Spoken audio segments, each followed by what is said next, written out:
Welcome to Easy Chemistry, chapter number 14, Basic Principles of Organic Chemistry, Maharashtra state board new syllabus. Dear students, आज हम nomenclature of organic compounds पढ़ने वाले हैं।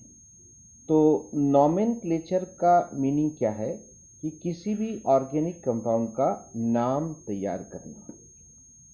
अब जैसे हम ऑर्गेनिक कंपाउंड के बजाय किसी पर्सन के बारे में सोचते हैं, तो किसी भी पर्सन का नाम जो रखा जाता है उसके पेरेंट्स रखते हैं।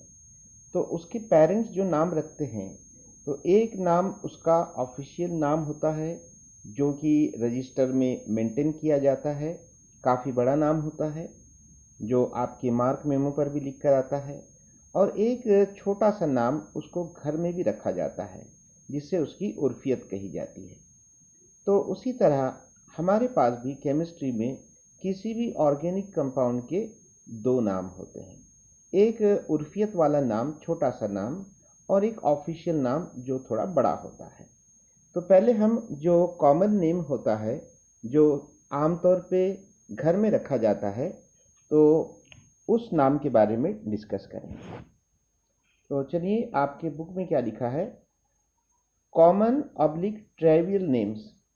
तो कॉमन नेम, इसका दूसरा नाम है ट्राइवियल नेम।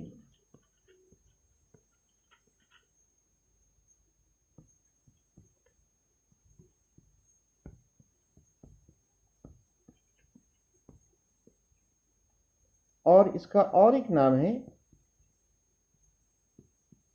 Stem name. ठीक है, तो इसके तीन नाम हैं। क्या लिखा है आपके बुक में? देखिए, as organic chemistry developed, attempts were made to devise a name for every organic compound. These old names are now referred to as common or trivial names. तो ये जितने भी हम बोल रहे हैं नाम, कॉमन नेम और ट्रेवियल नेम और स्टेम नेम, ये सब उन कंपाउंड के ओल्ड नेम हैं जो पुराने ज़माने में इनके नाम तैयार किए गए थे।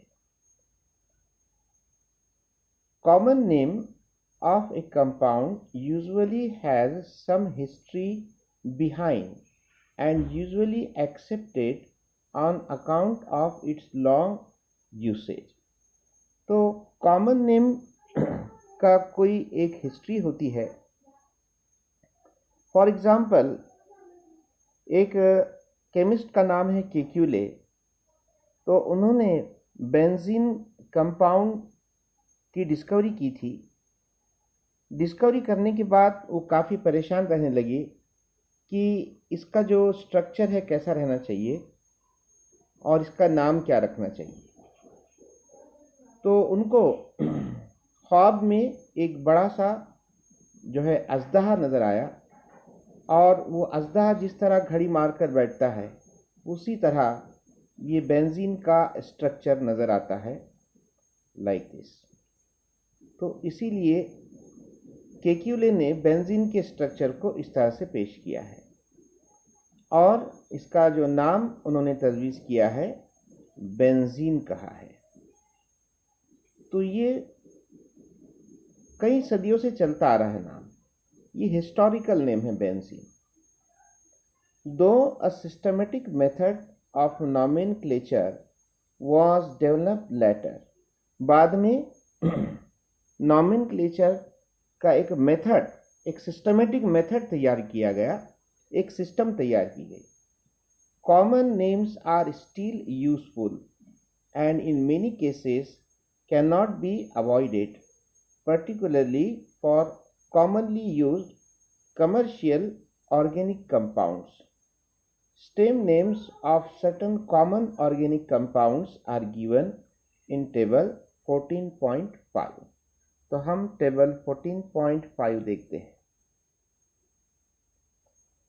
देखिए, जो पहला फॉर्मूला नज़र आ रहा है, तो यहाँ पर CH3 single bond CH2 single bond CH2 single bond CH3, और इसका ट्रेवेल या कॉमन नेम है एन ब्यूटेन। तो एन ब्यूटेन क्यों कहा गया?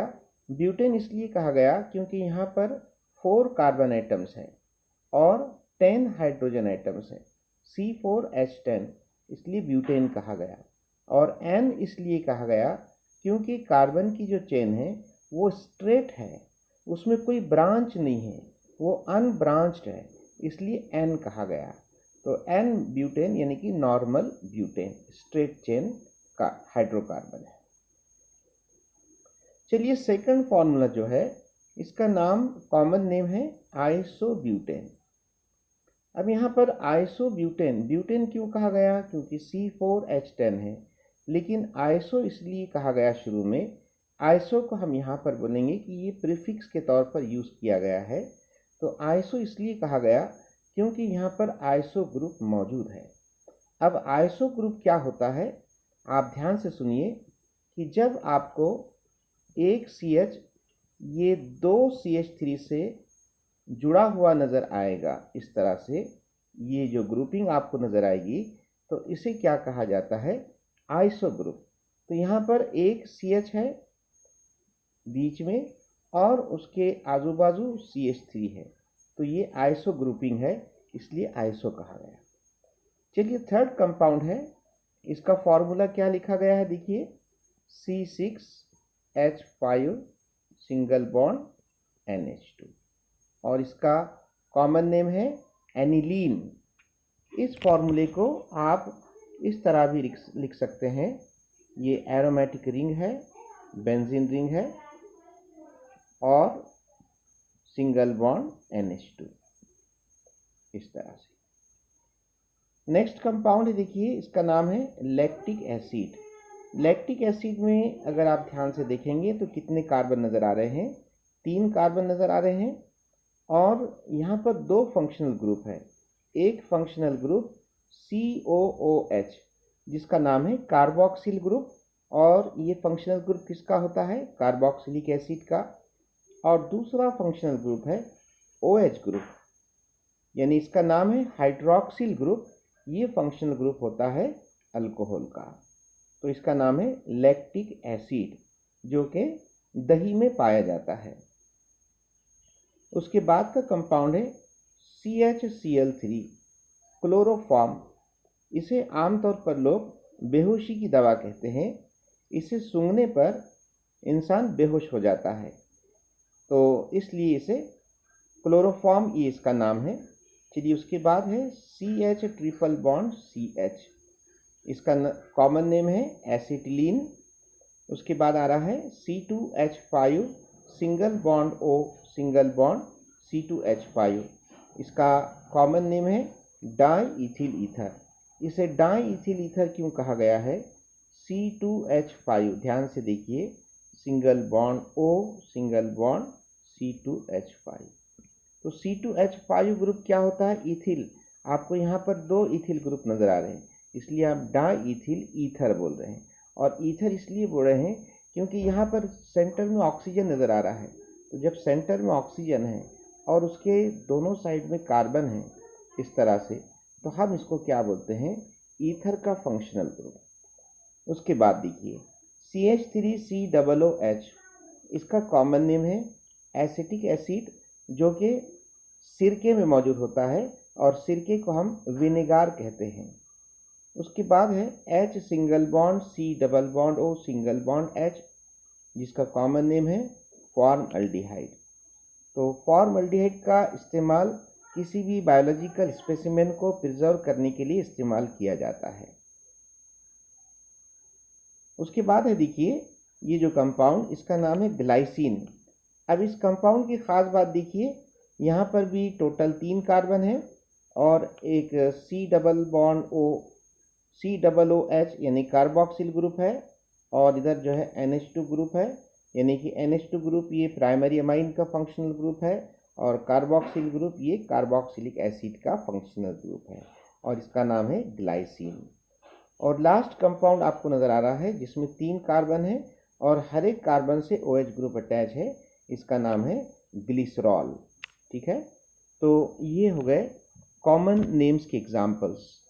तो डियर स्टूडेंट, आज के लिए इतना ही। मिलते हैं हम एक नए वीडियो के साथ, तब तक के लिए गुड बाय।